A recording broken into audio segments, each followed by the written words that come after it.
Welcome to Tapped In. My name is Dave Figueroa-Martinez of DFM Coaching, and today we're going to be talking about the skill of being coachable or coachability. I think this is one of probably the best trait that any one human being can have when it comes to wanting to get better at something. I don't think many people are truly coachable. I think when you look around, you will tend to see a lot of people who think they are. You will tend to see a lot of people who have high views of themselves, whether it's realistic or not. When you're in the office, look around to see, especially if you're a manager, supervisor, or a work lead, how many people under you are actually coachable.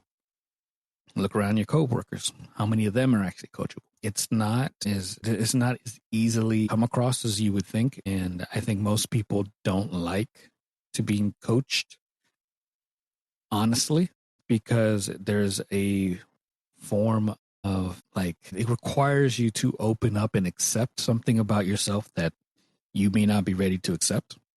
And sometimes serious, sometimes manageable, sometimes small. So when it comes to jiu-jitsu, I think I find more people in that realm that are coachable, specifically from coach or instructor to student. And part of it is that, hey, I'm paying someone to make me better or to help me get better. So why would I not listen? So I would say that there are more people who are coachable or think at least that they are coachable in this realm. I do think that there's a difference. I do find people who intend to be coachable, but don't apply what you give them or don't apply what you give them correctly. And then there's people who are genuinely coachable. That's the rare breed. Every once in a while, I come across a student who will actively ask questions, who will actively request input. And when you give them something and then you look over in that same class, they're already attempting to hit the thing that you were working with them on. That's when I know they're coachable, because it's really easy to ask for something, advice on something.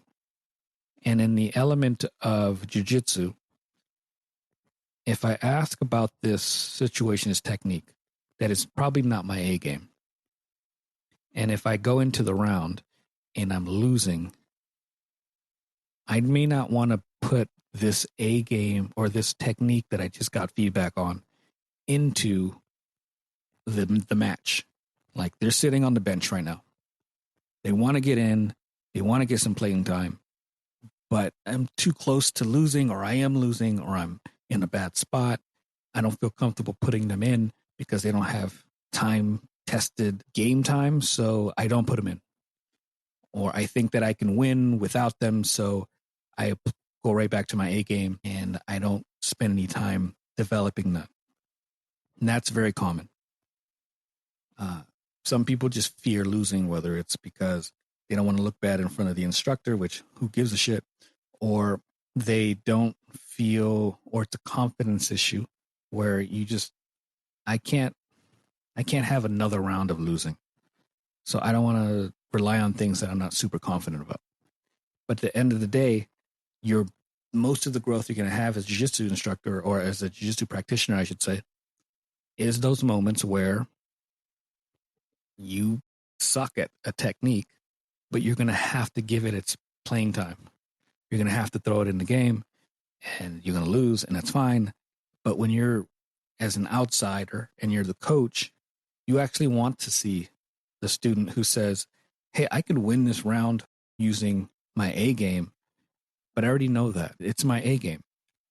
Let me throw in my C and D game that I have no real time with, no mileage with. Let me see what happens there. That's when I get excited, when I can see a student who's willing to accept that they can lose, accept that they can lose the position, lose the round, get submitted, whatever. But they're willing enough to accept that it's part of the process, and I need to put this in the game so I can get some more airtime out of this. I love when I see that. Love it. I love when I see a willingness to take suggestions without becoming defensive. Sometimes you'll have a student ask for something and you give them feedback. And he's like, oh, yeah, but I did that because as an instructor, I've been around a while. I know why you did it. Trust me, I know why you did it.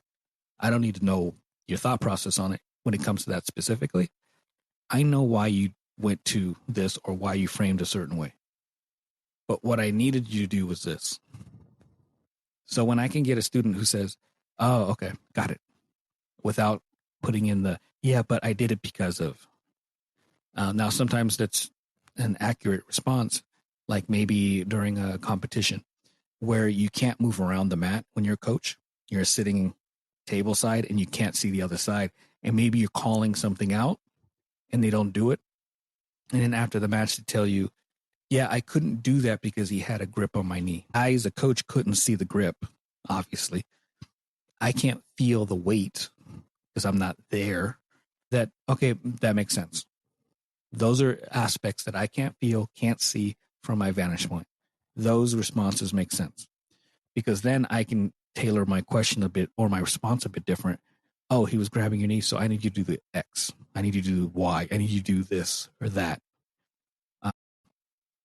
I love when questions get asked that are like clarifying questions, not challenging, more like, so backtrack. Sometimes I get questions like, how do I get out of side control? Hypothetically, let's just keep it simple. It's a really vague question. I need the question to be modeled more as, what are they doing and where are their grips? And then sometimes early on, I get, I don't know. And then I'll have to grab two people and I'll have that student demonstrate what they were thinking happened. And then oftentimes the student who did it to them will chime in and say, no, actually, I did this, which is different than what they thought happened. So the depth of your question is really important. And if you're aware enough to ask those quality questions of, my opponent had a grip on my collar, he was more sideways, his ribs were pushing into my ribs, and he had this sideways stance while in side control.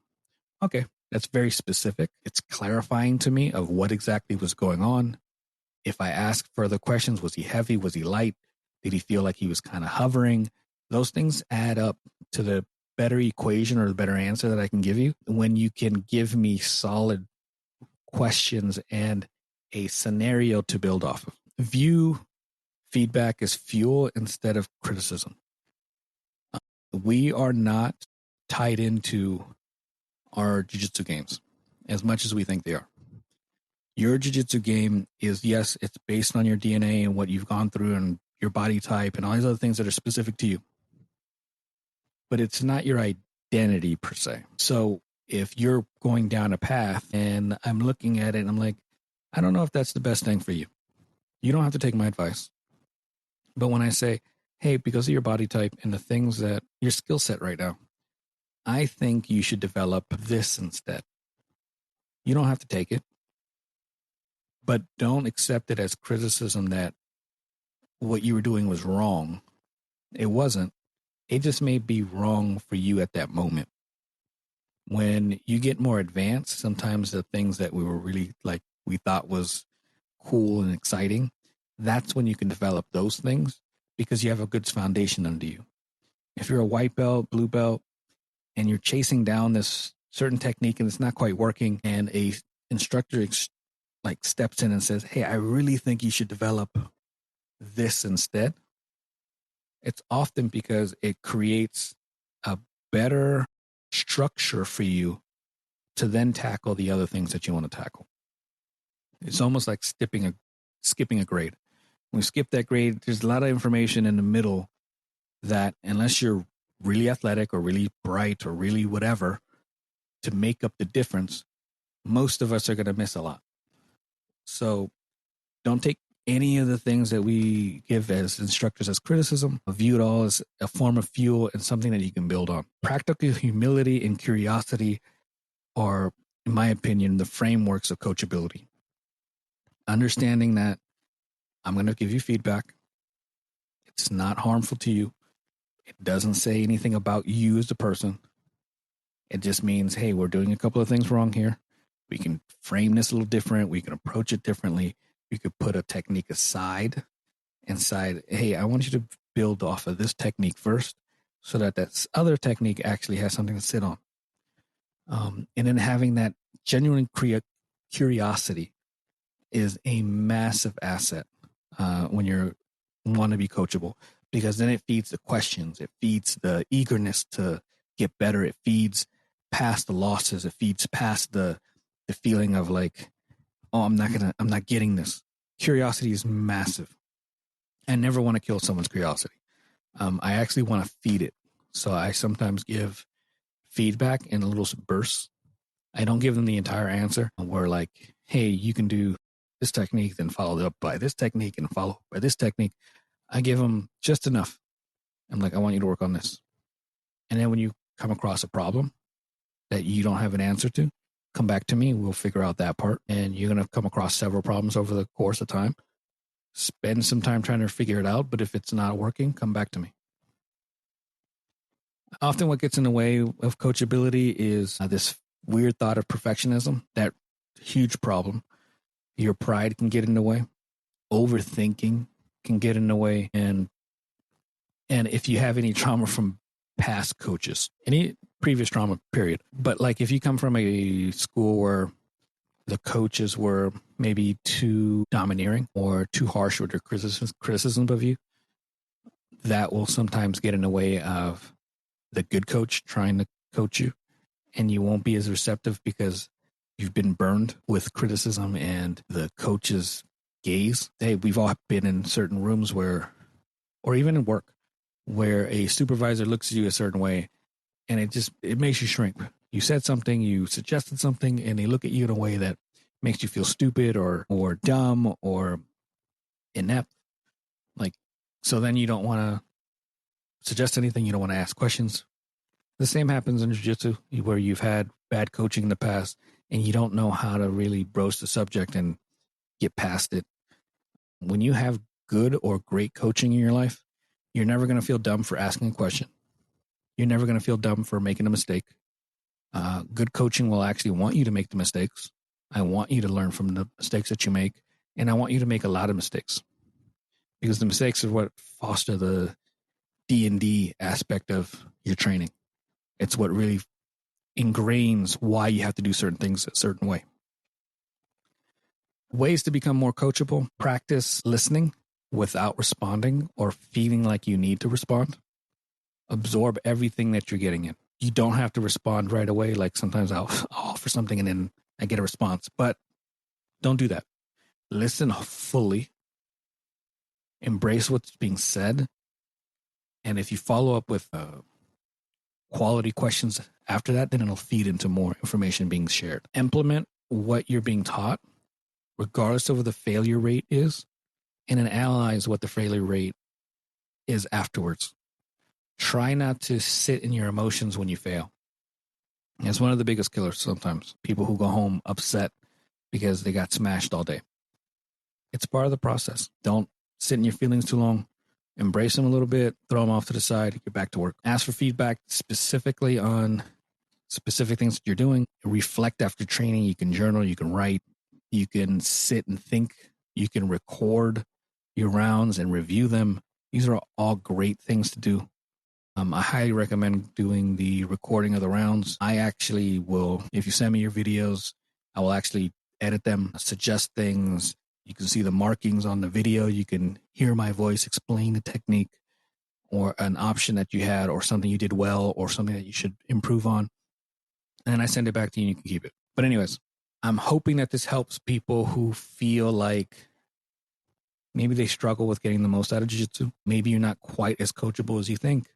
Maybe there's elements of your personality or things you've gone through in your life that have kind of created these walls or these barriers. Those are always aspects to what we do and how we learn. If you can work past that and kind of open up a bit more and accept not criticisms, but suggestions, your jiu-jitsu is going to grow, and it's going to grow faster than the person who's uncoachable or not as coachable as you.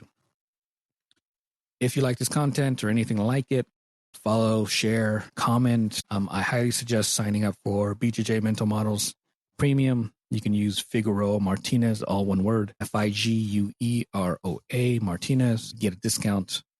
If you have any questions or want to work with me, hit me up at dfm.2099 on Instagram and Threads, and dfmcoaching.com if you want to work with me. Private lessons, workshops, seminars. I'm available for everything. Thank you so much.